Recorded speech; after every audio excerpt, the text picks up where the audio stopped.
Good afternoon, and welcome to another edition of the Big DK Energy Podcast. My name is Danny Carenter, or the DK and the DK Energy, and sitting across from me today is one of Orlando's best unheard of travel guides. Travel guide guru, if I must say, really. The one thing that I respect about travel planners, especially one like this woman right here, is the fact that they can detail things to what hotel's towel you're going to use to wash your face in the morning with. And when she's not doing that, she's also keeping a tab on all of Orlando's best eats. So, with all that being said and done, help me to introduce today's guest, Ms. Kathryn Plesha. Thank you. Thank you. Of course, welcome to the show. Thanks. I'm so excited. This is my first podcast, so I can't wait. We are honored here at the Big DK Energy to be your first podcast. So it took a while for this podcast to be booked because somebody here kind of had the plague. Yes. After like 2 months of just completely being on the road, I think I did like 4 trips. It definitely caught up with me and was like, you are not leaving your couch for the next week. So Ironically, from so much traveling to not leaving your house. Yeah, no, I didn't. I had to cancel. I think I had tickets for the Lightning game that happened to be in Orlando and a few other events. Oh, I was actually about to go to that. Yeah, I had tickets, sold it. I couldn't do anything. Are you a hockey fan? I like hockey. Growing up north, I can ice skate. Hockey was like a thing on the lake. So yeah, no, I was really excited. And I just think hockey games are fun, but it didn't work out. But it's good that I didn't go because I think I would have been miserable sitting in the cold. So fair enough. I've had enough cold in my life. And where are you from up north? I am from Wisconsin, originally born and raised, so lived there until I graduated high school, and then I've kind of had the travel bug ever since I was pretty much in middle school, so I knew I wanted to go out of state for college and kind of just live somewhere new, and then fell in love with Florida, and I don't think I'll ever leave. So one thing about Kat and I, we met each other in Greek life at UCF, and so I'm thinking, out of every school, I mean, you even have University of Madison, go Badgers.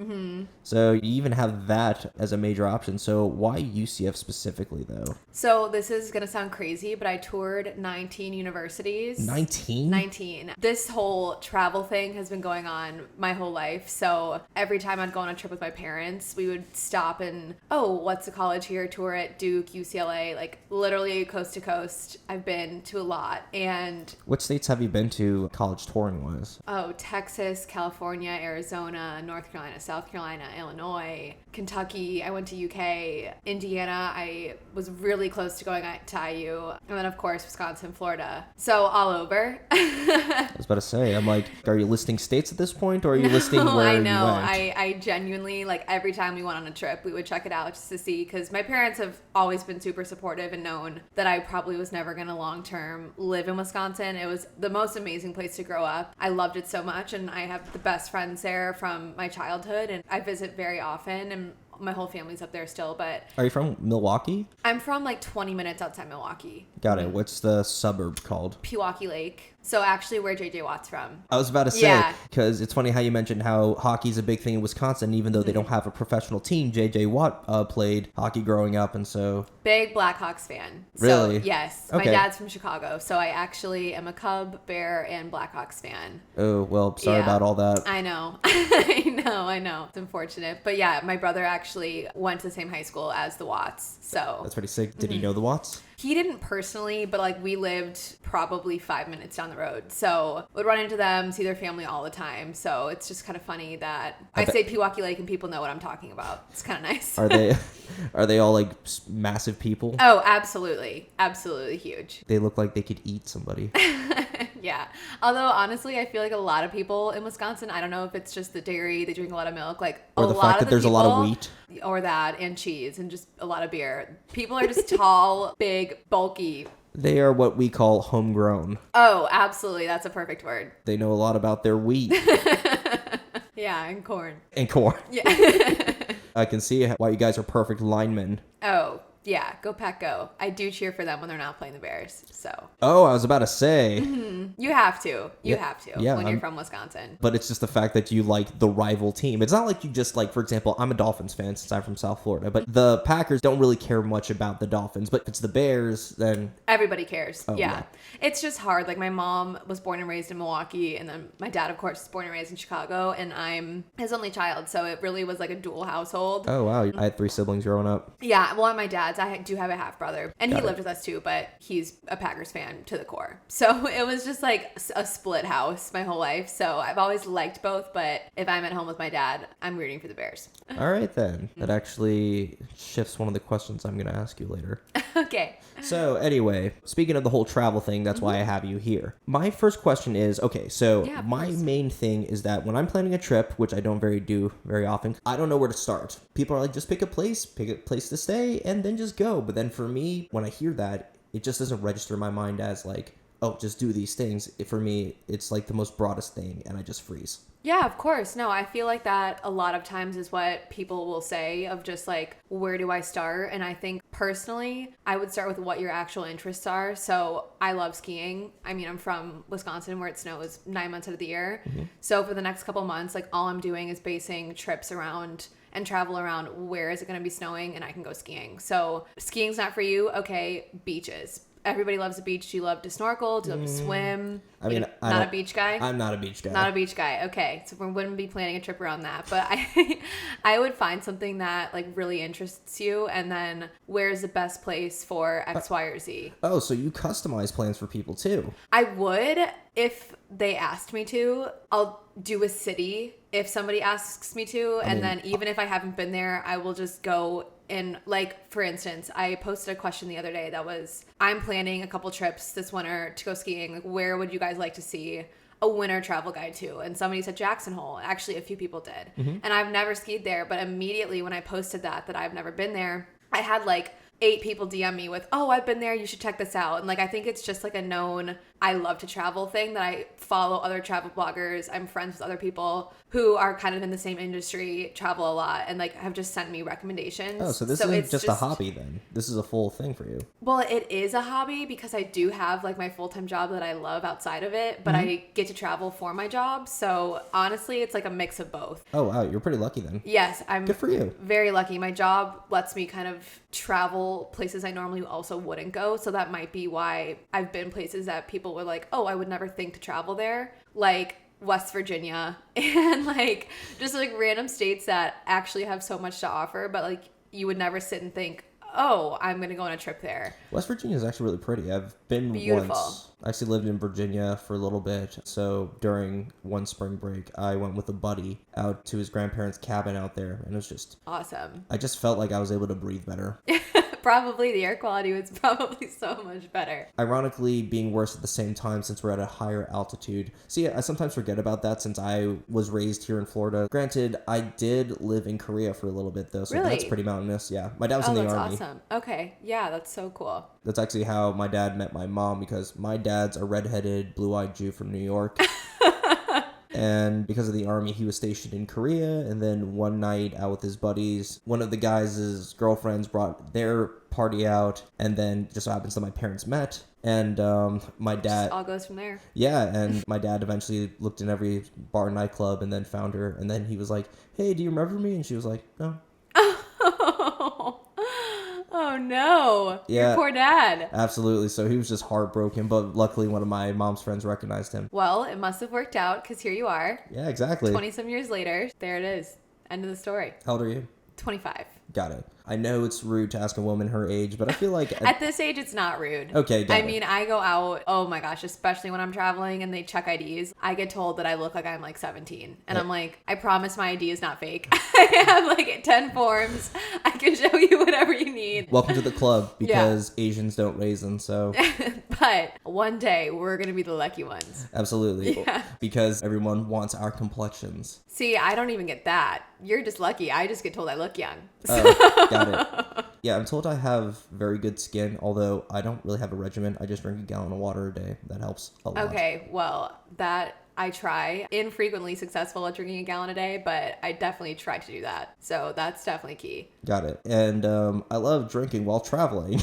So speaking of that, I don't know. I just had to find some way to segue that back. But so anyway, you said you're trying to find some places of interest. So I'm guessing that's already step one, finding a location that you actually want to go to. Right. So then 2, would that be flights or would that be hotels? I typically look at both. So I'm a huge Southwest gal, probably because they do direct from Orlando to Milwaukee. So like all of college, I've had a Southwest credit card, Rapid Rewards, point member, A-lister, like that's just my thing. So I typically also try to see if Southwest will fly to the city. So that's another thing that I also recommend if you do want to start planning up for a trip, maybe a travel credit card or an airline credit card, because I have saved so much money just by using points, especially if you don't really know where you want to go. Maybe like a generic credit card could be a good step for somebody who doesn't have one, who wants to start traveling when they get older, start racking up those points now. So I typically do start with looking at flights just because I'll book the flight, and then on Southwest, I mean, you can cancel up until I think it's 7 hours before your flight. Really? Yeah, so if you book with points, you get all your points back, and then if you book with money, you get a credit you can use for the next year. Awesome. So for me, like, I guess step one would be booking a flight, because 97% of the time it's on Southwest, and then that way, like, it's basically, the cancellation policies is just amazing. So if I back out, I'm not worried. I mean, according to Dad, 7 hours before a flight, you're already in the line putting your baggage onto the plane. So. Exactly. So it's insane. I think one time I even called like day of, and I think it was within 7 hours, and I needed to change my flight, and I didn't have a problem. That's some really good customer service then. The best customer service. Shout out Southwest. I love them. Well, not a crap on Spirit, but I feel like Spirit, they'd be like, sorry, wrong number. We can crap on Spirit. I don't fly Spirit Airlines unless I think physically it's the only option. I think the last time I flew it was to Vegas, and it was like the only one that was direct. So we can shit on Spirit. Okay. Awesome. Fine. Yeah, surprisingly, they haven't lost anything for me yet, but that's because I don't go on their flights. Yeah, right. If I do, it's like carry on only, nothing is leaving my body, I'm not giving it to them, period. So then when it comes to hotels, like, do you use Expedia or something like that to like kind of bundle the air and the hotel? I normally don't. The only time I feel like that really does come in handy is either international or like all-inclusives. I feel like you can get really good deals with flight and all-inclusives bundled. But besides that, especially with being such like a loyal Southwest girl, I normally would book my flight on my own and then try to either find the best deal with hotels through. I also am a big fan of Marriott, so also normally use that app first. If I can't see something I like or they are crazy expensive, I look on Airbnb if it's a group trip. If it's ever more than 4 people, I feel like Airbnb is just the way to go. They are definitely singular? Like singular. Definitely a hotel. Because the thing is that it's like, I'm trying to see which one's cheaper. I still think a hotel would end up being cheaper because if you're not splitting like the fees, like Airbnb is designed for like, I feel like group travel. It's great for that. Even sometimes just looking for like my boyfriend and I for like a 2-person, I find hotels end up being cheaper than Airbnb. Really? I would never have thought of that. Yeah. Unless I have heard that if you do like the month kind of deal, like long-term rentals, Airbnb can give you like pretty good deals because it's like people's homes. They'd rather rent it out for a whole month versus like a few days. Fair. So I feel like it also just kind of depends on the kind of trip you're doing. Because like I know people who this past year with work from home, they were like, we're not going to re-sign our lease. We're just going to do month-long Airbnb rentals. And it ended up being cheaper than they would have paid in rent. So. Oh, that's smart. Yeah. So I feel like if it's going with a group, I would personally suggest looking on Airbnb. And if it's just kind of a solo trip or a couple friends, hotel is the way to go. Okay, well, that just completely shifted my thinking about that. Well, that's why I have you on the show. Yes, that's why I'm here. So you hear about Expedia, you hear about Kayak. So you directly book the flights through the Southwest website? Yes, through the app. I book everything through the app or the website, but you can also call and book. Like, they're super friendly. Again, their customer service is great. I promise I do not get paid by Southwest. I just love them. But yeah, I book everything through the app. And then hotels, I typically also would book through the app or just online. And then after that, after you have like your hotel, you're locked in with your flight, that's when I really kind of go down a whole rabbit hole of TripAdvisor reviews, Pinterest blog posts, other bloggers I follow, and then I base everything around finding dinner reservations for like every night I'm there. And I have to lock those in first. So that's kind of the steps I take: book my flight, find a place to stay, and then I just read for hours about people's experiences in that city, what they liked, what they would recommend, and then I kind of just arranged an itinerary pretty much to a T based around the meals as a foodie. That's awesome. That's honestly a lot of stuff I never would have thought of when it comes to traveling, because granted, all my travel stuff has been done for me and I can just do the simple, oh, hey, bro, we're going to Denver. Oh, that makes sense. Denver, Right. click. But then I've always wanted to plan a solo trip, but the thing is that it's like, I just don't know what to do. Or like start. And so besides doing all that, it's like I have to figure out what my interests are in order to go, because then, for example, Oktoberfest isn't all year kind of thing, so you have to like catch that at a certain time. Right. I'm in the middle of planning Oktoberfest for 2022, and Oktoberfest is actually in September. Yes, it's a misnomer. It is. That's just a misconception that people have. Do not fly to Germany in October and expect to drink gallons of beer. You will be disappointed. So yeah, I definitely would say start with something you genuinely are passionate about or want to do, and then it'll be really easy once you have the place nailed down to kind of put the details. Do you have any like apps telling you when flights are at their cheapest and whatnot? I have Skyscanner. I've heard that is typically pretty good, but honestly, with being pretty loyal on Southwest, another huge thing about them, say I actually have 2 flights booked on my Southwest app right now, and this morning I actually checked. If a flight ends up being cheaper, like a month later, they'll credit you the difference. Yeah, so they will literally give you your money back. So if the flight goes down as in dollars wise, points wise. wise. Okay, not like actually. No. The price of the flight or the points for the flight. I was about to say that's a real big insurance payout they have to pay. No. Any point between when you booked it and when you take off, if the price changes and it decreases, they will either credit your credit card or give you your points back. So like really, when I say I'm booking a flight, like there is so much flexibility. And I mean, literally today I checked and like one of my flights went down $21 and I got a $21 credit. Ooh, that's nice. So it's just like, you can get one drink downtown. Yeah, exactly. But like, honestly, it's just, I don't know another airline that does that. So I have Skyscanner, but since 90% of the time I'm booking on an app that allows me to do that, I'm just pretty vigilant about checking. And then if it does go down a lot, great. If not, I still feel like they're a great value since you get 2 checked bags and 2 carry-on bags free. So that's pretty nice, actually. So ski trips, like, I mean, that's a given. If you're bringing any gear, like, you almost have to do that. So yeah, unless you can fit a parka in a gym bag. Or your skis. Sir, the skis are poking through the bag. Well, yeah, so that means they're in them technically, so put it on the plane. Exactly. Hey, that's a good argument. So I would say one last thing about actual travel planning is, how do you tackle the whole clothing situation? Oh, this is outfits? A great question. I have definitely packed incorrectly for trips, just trying to like bikinis in winter kind of thing. Okay, the girls love the bikinis in winter. Even if it's snowing, there's probably a hot tub. The girls love that. Oh, I totally forgot about that. Oh no, that is a thing. I know it sounds crazy, but every girl does it. It's a thing. It's an Instagram trend. For sure. But no, I've just gone on trips expecting it to be either really cold and I pack like all warm gear and then it ends up being like 80 the whole time. You can like go in with it thinking, oh, I'm going to Europe. I would love to wear this beautiful sundress. But like, I actually went to Paris for Thanksgiving one time with my family and I looked it up and it was like, oh, Paris and Thanksgiving is a normal. It's a normal day. Yeah, it's a normal day. Well, not the holiday, but like the weather-wise, the temperatures are the same as like on the East Coast. And okay. I looked up, I was like, oh, amazing, like high of 70s. That's going to be great. Did not pack accordingly. My whole family and I had to buy like winter coats because I told them, oh yeah, I checked on the weather app and it was high of 70, but like that's like for an hour and then like the rest of it goes down. I was about to say, it wasn't like 70 like Kelvin or something like that? Or? No, it was Fahrenheit, but it just didn't feel like it at all. And this was high school, so I was not prepared and I was like, oh yeah, look, the weather app's literally telling me this. But no. Your parents were probably like, never take travel advice from Kathryn. Pissed. They were pissed, especially my dad, because he had to pay.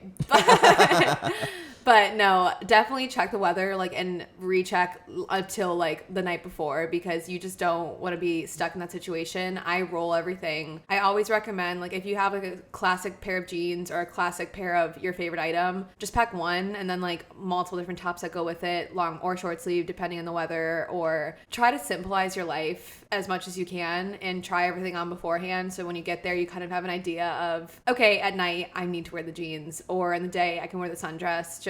I haven't put those in my guide because I don't even know how I would like call out clothes, but like in my shared notes before a trip, like I'll literally put what I'm wearing in the morning, what I'm wearing to dinner, just like ahead of time. Like I am like anal about planning. But I guess you have to be when this is like kind of what you do like for fun. So, You know, based on everything you've told me, I'd throw you a few bucks just to be like, hey, could you do something out of this whole plan that I call a mess? well, that's kind of like how the whole thing started. Me and one of my friends, like we always said, if we won the lottery but still wanted to work, like we would open a travel agency together. And then I definitely am not a strong enough writer to have like a blog, and it's just a lot to keep up with. So then when Instagram dropped the whole guides, I was like, oh my God, this is perfect because you don't have to write pages and pages about your experience. It can be a blurb. You can use emojis. Like it's Instagram. It's not. Yeah. Also the fact that people's attention spans are like super short. The way your guides are actually fit, you know, you don't need a multiple page blog. You just need that. I don't need to be told when you were born and how it eventually led to you walking, that eventually led to you traveling.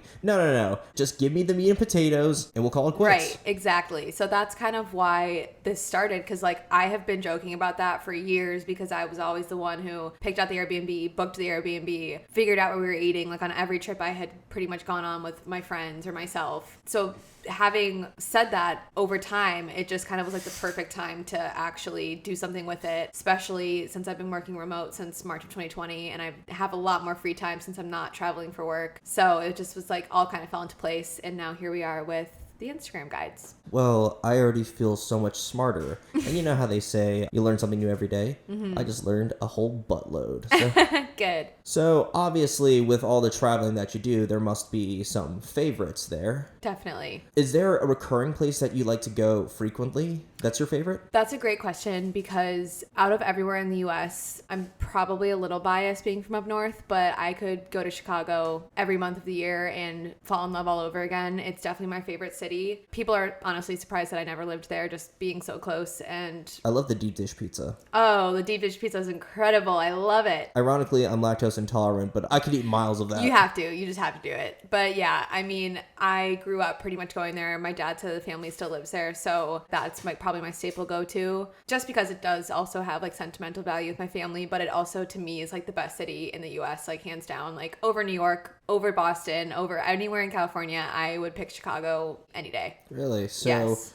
I know there's Wrigley Field. I know there's... Okay, question. Is Soldier Field Packers? Yes. No, Bears. That's Bears. Mm-hmm. Oh, sorry. Lambeau Field is Packers. Packers, yes. Okay, but when it comes to Chicago, there are those big places. But what are some definite must-go-tos in the city of Chicago that maybe not a lot of people really know about? Yeah, in spring and in summer, fall gets a little bit too cold, but the river just runs through the whole city. And in my Chicago guide, like one of the things that I said is like a must to do is it's called the architecture tour, and you can take a boat. Even some of them have like open bars, and you just go down across like the whole city via the river that runs through like the heart of Chicago. Is that the one that turns green on St. Patrick's Day? Yes, that river. Yes. Nice. And the architecture tour will tell you about the history, just like things about Chicago, point out unique buildings, point out there's stories about the history, how it became the city that it is today, and I just love the architecture tour. What's your favorite stop? Well, you don't actually have to get off, so it just goes the whole way. Okay, so what's the favorite building, I would say?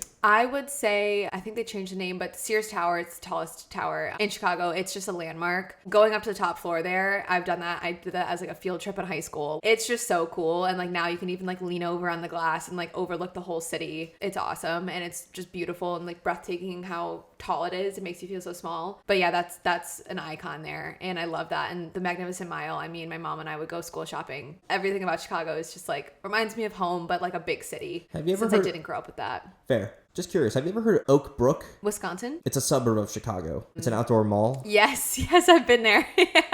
So I've actually never been into the actual city, but I was there because me and my stepbrother, we grew up playing hockey, but he played travel hockey. And so one time they had a tournament up there. Oh, cool. Yeah, I think it's like outlets. It might be outlet. Yes. Very close to the city. It's like an hour outside of it, I think. Oh, that's not bad at all. No. Well, I couldn't drive at the time, so, you know, I was just like stuck at the There with your hotel. family. Yeah. Yeah. Not a bad place to be stuck, but definitely not the city. Yeah, but that's like my staple go-to. But my favorite trip I've gone on recently was definitely the road trip that I just did. Oh, really? It was incredible. Where'd you go?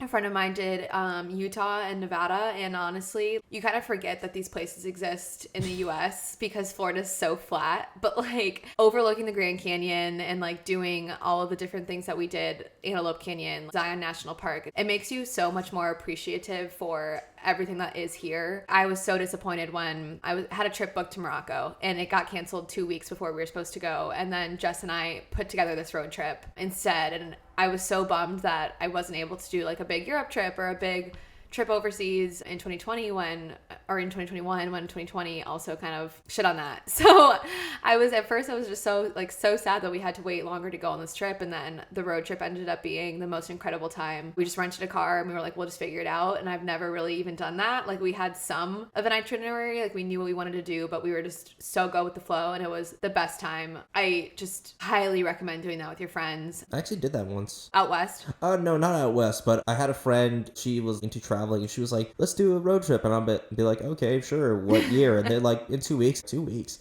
So in 2 weeks, a couple of guys in ZBT with me and my friend, we all just packed up my car and we just did a random road trip between Florida, Alabama, Tennessee, Kentucky, and then back through Georgia to come back here. So fun. Where'd you stop in Georgia? We drove through Atlanta and we ended up in Valdosta and then wherever Emory is. But yeah, so we actually did that, and granted, we didn't even plan an itinerary. We just knew we wanted to go to these states, and we just kind of planned it a day of like where we're gonna go. Okay, I did a little bit more planning just because it's in my blood to do that, but I will say I was very go with the flow on the trip. Well, that's good. So I know those 3 things that you named are like the big things about Nevada and Utah. What's a smaller place that you really enjoyed while on that road trip? I mean, I think everything that we did was pretty touristy, but I did really love Under Canvas. It's a new like hotel chain. It's been around for 11 years. It's been around for a little bit longer, but not all the locations are that old. Mm-hmm. And we stayed in Under Canvas for 2 nights by the Grand Canyon, and it's just like literally what it sounds like. It is giant tents that you just sleep in, and like it is glamping though, because at all times like you have a fireplace in your camp. We had our own shower. Really? We had our own bathroom in our tent. Yeah, so this tent was huge. Tent? Yes, the tent was huge. Sounds awesome. It was so cool. And like normally that's something that somebody even responded and was like, are you really camping? I was like, yes, like I swear, like it's glamping. But it's glamping. It was so cool. And now like both of us, like after we drove away from Under Canvas, we were like, I want to go to their other locations just because it was such an incredible experience. Every night there was groups of people roasting marshmallows, live music, food, people playing card games, and like everybody that day had hiked and just were sharing stories about the trails they did, what they liked most, like where people should check out next. And it just was such a great time. And like honestly, it was a little slice of peace. Everybody there, like yes, there's a pandemic going on, but it kind of just felt like separated. You're in the kind of in the middle of nowhere, and there's just you're in your own little world. Yes, where it nothing really bad just can felt happen. It felt like its own world. At night we heard coyotes, looking at the stars. Like it just the best hotel experience, I guess. It was very zen. So zen. They have sunrise yoga, meditation, like so zen. I would definitely recommend, because obviously, I mean, out there you know the Grand Canyon, like you know Zion National Park, but Under Canvas does have locations at both. So check it out if you're ever on a road trip out there. It was incredible. I literally would have never heard of that if it wasn't for you. So thank you for that. Of course. Awesome. So I know all of your guides are in the U.S. Have you ever done any traveling outside of the U.S.? Yes. In college, I did a 1.5-month Europe trip. Oh, wow. Yes. And then I have gone to Europe with my parents. I mean, I was an adult. Like, that was kind of also what skyrocketed my love for traveling. Just the independence? Yeah. And it just was on something called EF Tours. Highly recommend them as well. I've heard of them. Yeah. I'm actually doing another one next month. So, like, plan out everything for you. And it's like, even though I am a planner, like they take the stress off with going international, because at all times you have a tour guide, you have your transportation already set up for you. So like even if you want to go by yourself, you're put into a Facebook group of everybody going on your trip beforehand, so you can meet everybody, talk to everybody, ask what everyone's packing. It kind of just alleviates all of the stressful things about traveling and just makes it the best experience. So my friend Mallory and I are going to Iceland. We'll be there next month through EF, and if you book multiple trips through them, like they even give discounts and stuff. So great company. And that's what I did my Europe trip with in college. And I mean, we did 13 countries in like 30 some days. So it just, yeah, we were on the go and we saw a ton, and the whole thing was just so organized and so awesome. Probably felt like a blip. You get there, it did, because it was so fast, but you're just so immersed immediately that like you kind of have to pick, like, I'm only here 24 hours, like what's the most important thing for me to do? And then like you see exactly what you want to see. That's so awesome. Yeah, it was really cool. But yes, I don't have any guides right now, I think, for anywhere outside the US, just because it's been years now since I've really gotten to go. Ever been to Asia? I've never been to Asia. Never. It's on the list though. I've never been to Europe, but literally anywhere besides North America, including the Caribbean, I've only been to Asia. So I've been to Israel once, then I lived in Korea, but that wasn't my choice. Well, the first time wasn't my choice. The second time I went to Korea again after I graduated. That was actually my first time seeing my Korean family in like 20 years at that point. Wow. So unfortunately, my mom never taught me Korean, but it's just like I never really had the drive to until my harmonium died. Happened. And so I was just like, you know what, I'm not really tied too much to my other culture because, granted, I was raised by my Jewish side, so I know all about bar mitzvahs, bagels, and lox and all that kind of stuff.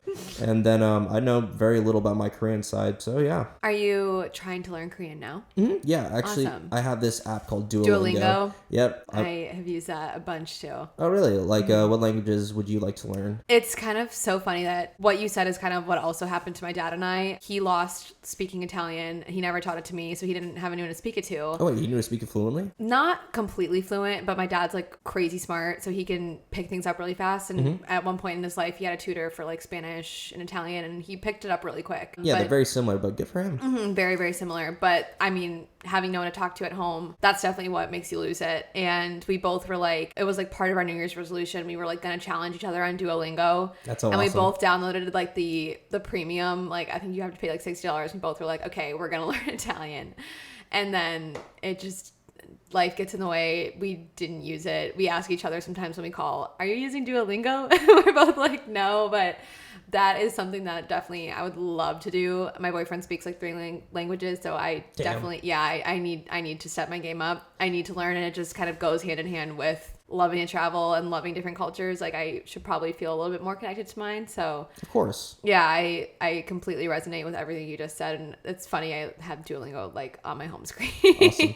Actually, I even started doing the Italian course just because I just love learning multiple languages. I'm doing pretty decently in Spanish. And I'm even starting to even learn the Russian alphabet, but Wow! Look at you go. I'm trying. Got to kill off some other dead time in a more productive way. Right. But I chose Italian, one, because I have a lot of friends that are of Italian descent, but two, the person that got me to even think about starting to learn Italian, Kobe Bryant. Really? Yeah, he knew to speak Italian. That is so cool. I didn't know that. Yeah, I think his father played ball in Over Italy, there? so he just lived there for a little bit and picked it up. So cool. Oh, yeah. Wow, fun fact. See, now I learned my fun fact of the day. So thank you to the podcast. Well, glad we could at least impart some knowledge onto you. Yeah. Do you have any funny stories from traveling? Oh, funny. I mean, you never know what's going to happen on a trip. Of course, in a way that you won't get arrested because... Of course. Yeah, no. All I'm going to say is go to Vegas at least once in your life. Go with a group of friends. You will leave with 100 funny stories. I actually just posted my Vegas guide. I haven't even publicly announced it yet, but just kind of rewriting everything about that trip. Just so many stories came to mind. I dropped my phone out of the side of a moving car, and I literally jumped out of the car on Las Vegas Boulevard on the Strip, ran after my phone. And you didn't break any bones? No, because luckily there was no cars coming, and well, that's good. Lauren jumped out of the car and came after me. So best friend goals. Literally, it was if I was getting hit by a car, she was getting hit by a car.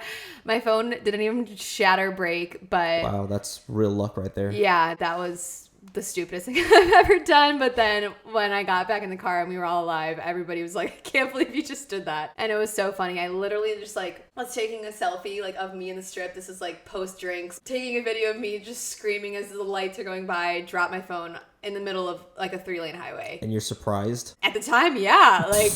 I don't ever lose anything.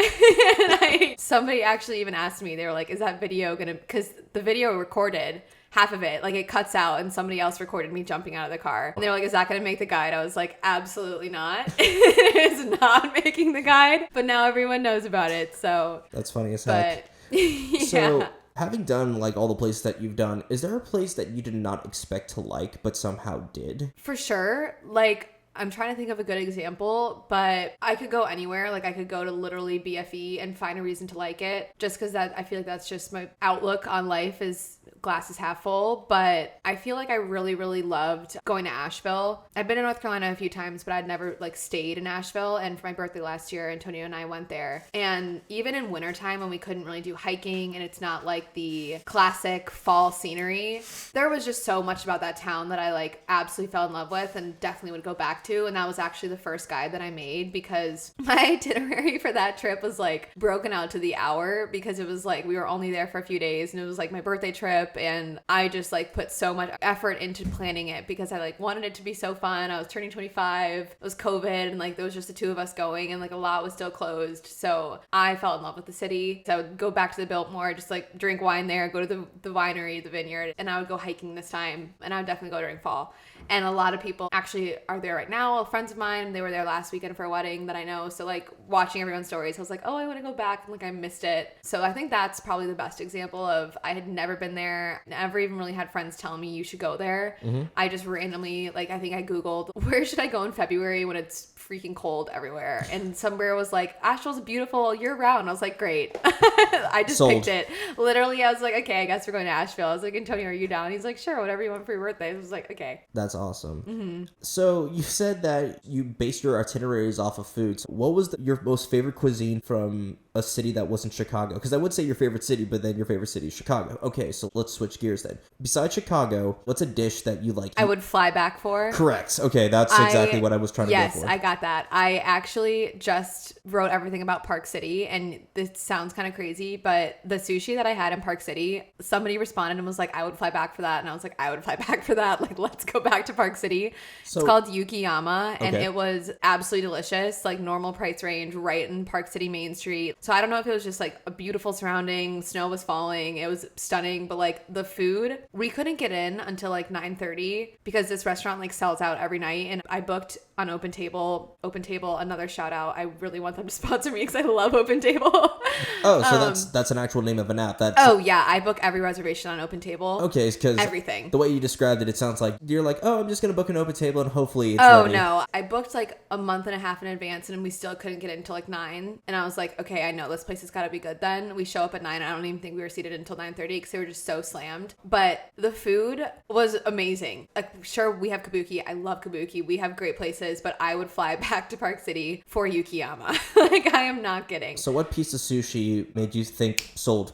Done. They had this roll. It was like the executive roll, and it had like kiwi on it. Like it had like unique things on it, and it was just delicious. I don't even remember exactly what was in it, but I remember ordering it twice. Yeah, we got a roll. Good. It was that good. And Antonio definitely is also a foodie. Like that's probably why we work so well. Like we just vibe at restaurants, and we like look at each other like, should we just get another one? And like, yes, the answer is always yes. So what does being a foodie mean to you exactly? I just like enjoy the ambiance of eating out. I just enjoy good food. I've learned to appreciate now that it's made me actually start cooking, because before I was a horrible cook, and now like I actually just appreciate recipes, like the time people spend to actually put together a dish. It's crazy. And like now that I am cooking, I'm like, oh my God, after every meal we look at each other after we cook dinner and we're like, what could we have done better? And then the next time like we'll make adjustments and go from there. But chefs are so talented. People who are family-owned restaurants, family-owned businesses, like I would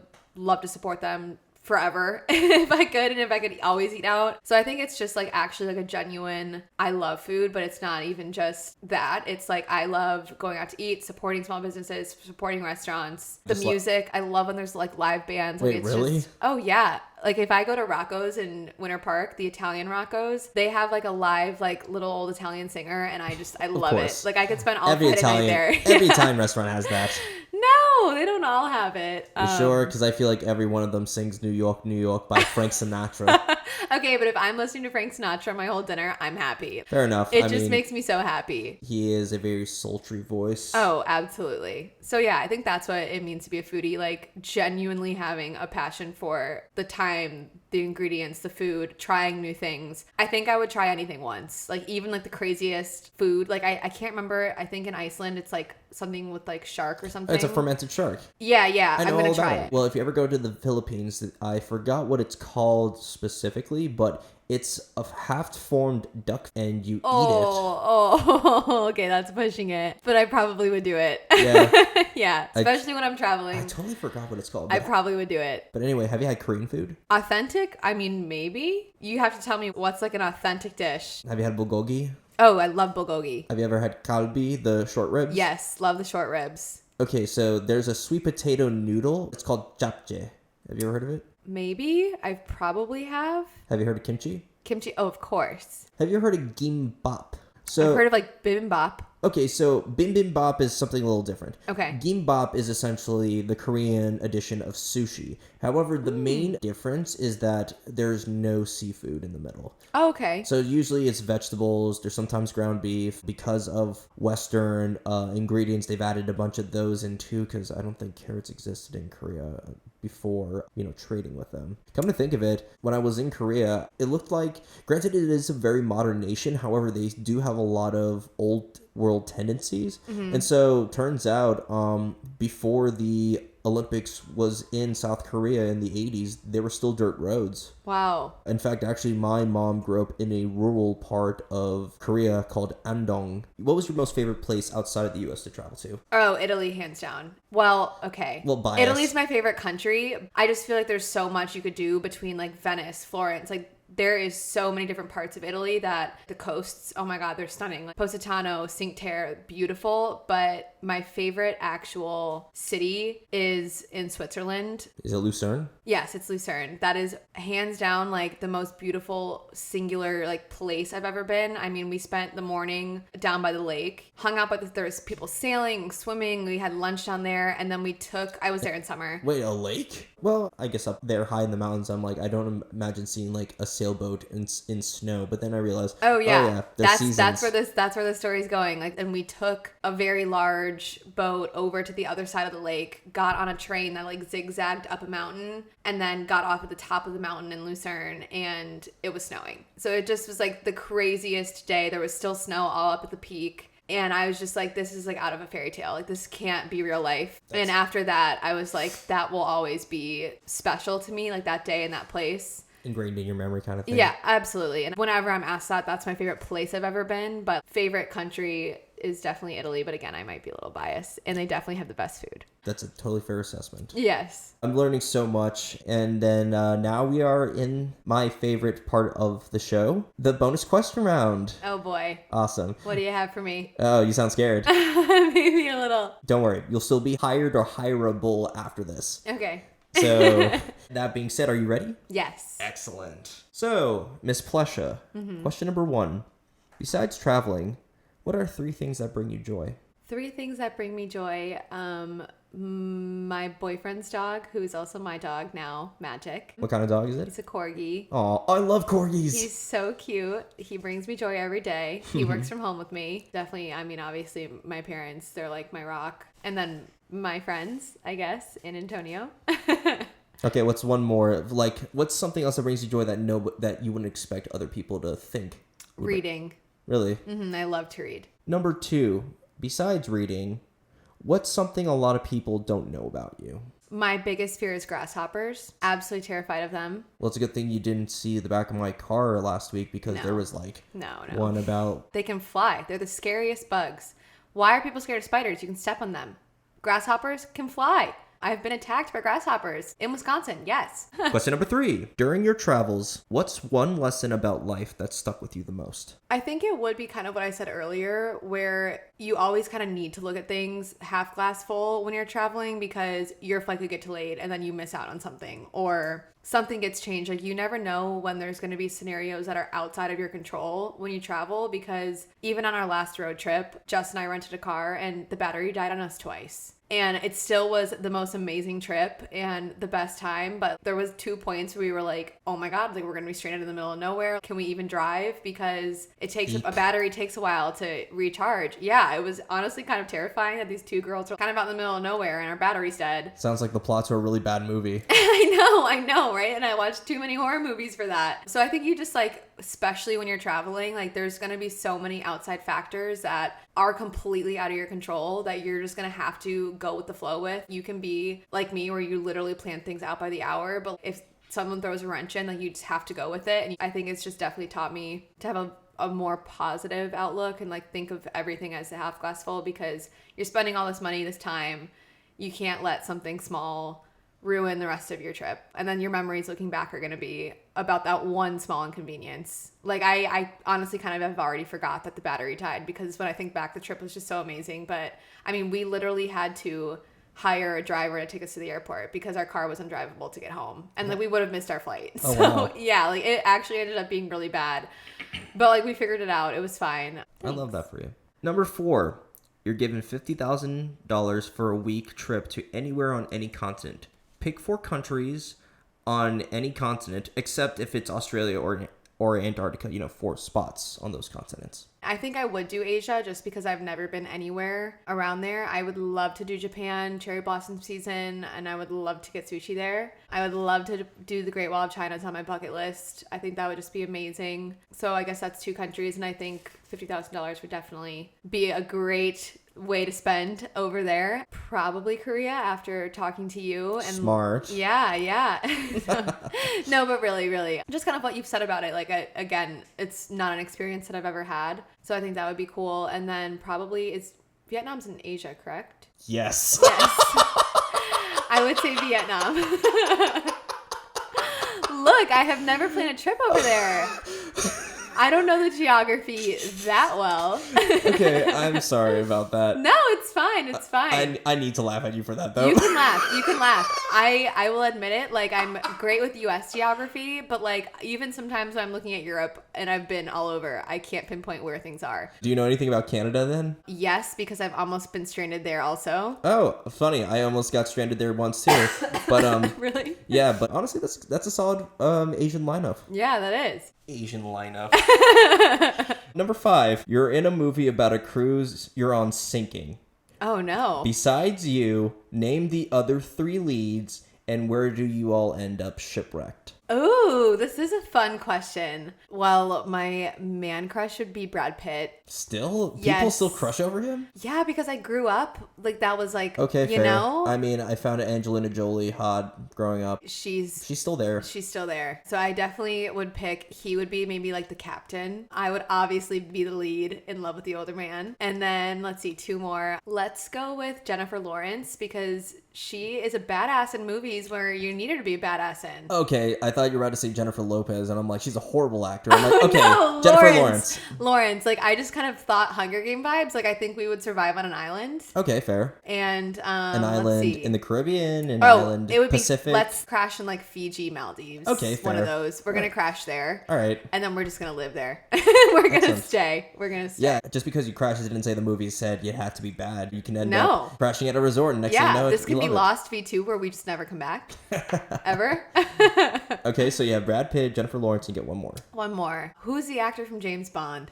Daniel Craig. Yes, Daniel Craig. Just to let you know, he's like 5'6". I'm 5'3". Well, you're a girl, so you don't have to worry about that. Well, I'm 5'8", but I'm still a king. Thank you very much. Yes, of course. You dropped your crown, sir. Oh, thank you very much. Yeah. All right, solid But yeah. lineup. Solid lineup.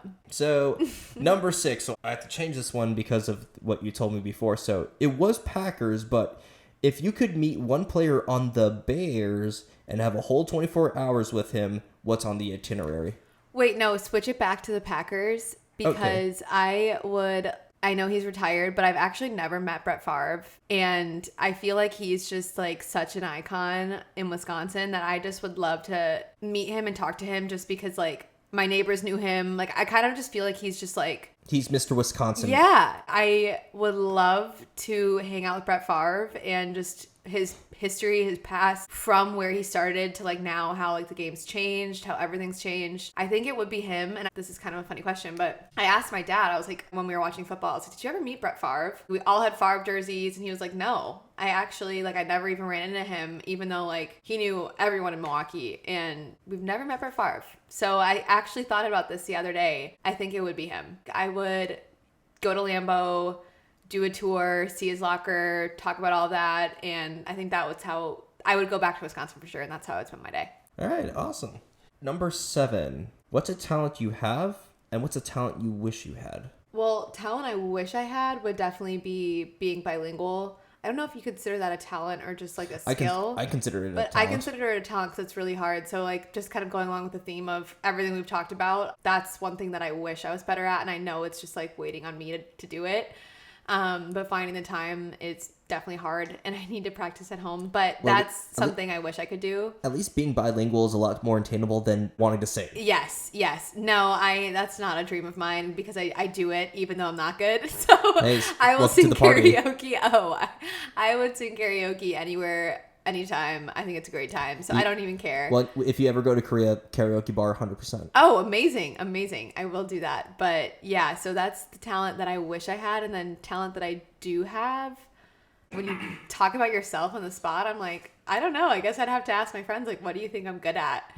Or here, what's an interesting fact about yourself? My favorite food is squid ink pasta. Wait, what? Yes. Wait, could you say that again? Squid ink pasta? Yes. See, all I had to do was think about traveling. I had it in Venice, and it's pretty authentic there because they literally will like fish the squid, and squid ink is completely black. And an authentic, original like recipe, when you leave, like your mouth will be black. Like I left this restaurant and my tongue was black, my teeth were black. Like you literally are eating the squid ink. Wow. And that it's like my favorite food. If it's on a menu, I order it. I love squid ink pasta. Really? Mm-hmm. Okay, just a random question. Speaking about Korea and squid, have you seen Squid Game, Lisa? Oh, I watched it in like 2 days. But it was like giving me anxiety. Like I almost needed to spread it out because it was like hard for me to get through the episodes.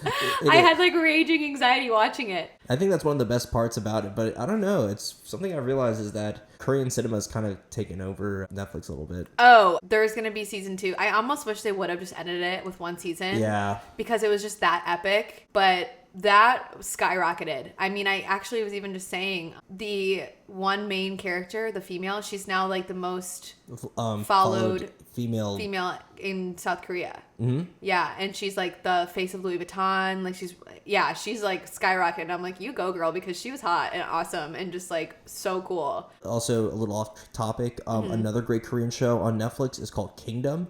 Okay. It's The Walking Dead, but in ancient Korea. Oh, cool. It's actually a really phenomenal show. Cool. And then they have like a standalone movie about the prequel for it. But anyway, that was actually a really cool fact. I've never even heard of squid ink pasta before this. Number 8.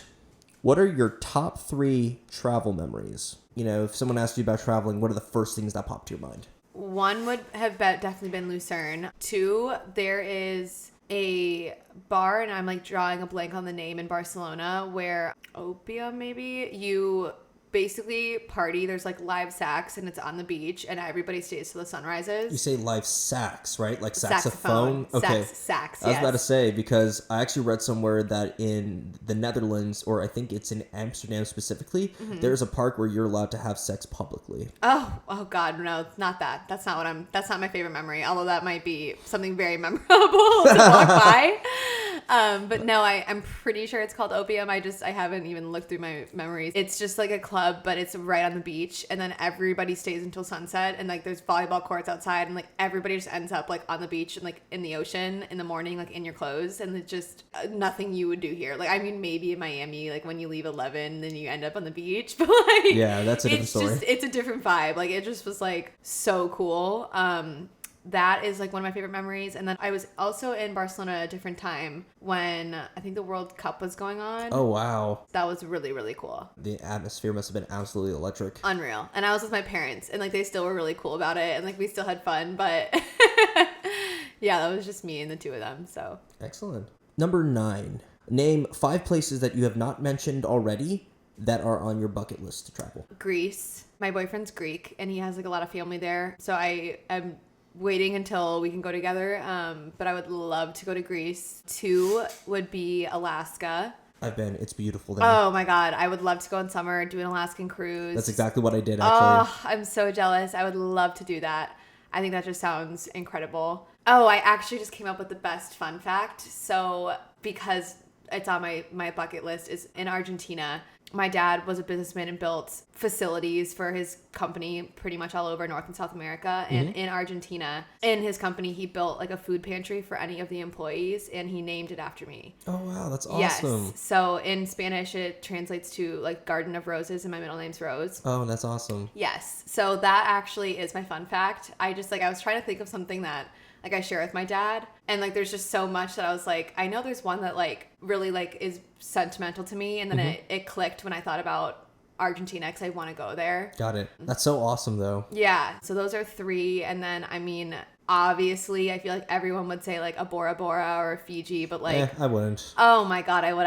Oh yeah, you said you didn't like the beach. Yeah. It's just like seeing water that clear and like those types of vacations, like I fully disconnect. You just like, that's so relaxing. Like you're not on an itinerary. You're not on like an agenda. Like you kind of just get there and like you are there. Permanent, like can just relax. So that's 4. And then a 5th place would probably be, I've never been to Maine. Oh, okay. And I think like Maine, it's actually a beautiful state. I was there once for a wedding. Like lobster and just like the sea, like the port up there. Like I think I would just like really enjoy the East Coast, like the East Coast. In fact, where we were pretty close to the border actually for Canada. So there was like a lake with a river, and if we kept going like a few miles, we would have hit Canada. Oh, cool. So cool. Excellent. All right. And question number 10. This is a question I've been asking every guest recently, but it all differs depending on the person. But what is your most recent favorite accomplishment? Would probably honestly just be work related. I mean, we've been remote for who knows how long now. Like I said, since March of 2020. And I just actually got promoted to being a lead consultant. So I'm leading my own projects now. And like, despite absolutely being miserable working from home, just kind of like pushing through it, and now getting to work with my customers and kind of stepping into that more lead role. That's probably my biggest accomplishment, because yes, I love the travel thing, and yes, I love everything, but like my job is like my number one priority still. And I'm just proud that I was able to get to where I am now, like even despite being at home and kind of hating working from home and just like all the challenges and like changes from the past year and a half. So that's pretty cool. And I'm actually now leading my first project ever. So I'm excited about that. Well, mazel tov for all of that. Those are very big accomplishments. Well done, Thanks. Kat. So, great answers in the words of Family Feud. And so now we are at the point where we are wrapping up this episode. And so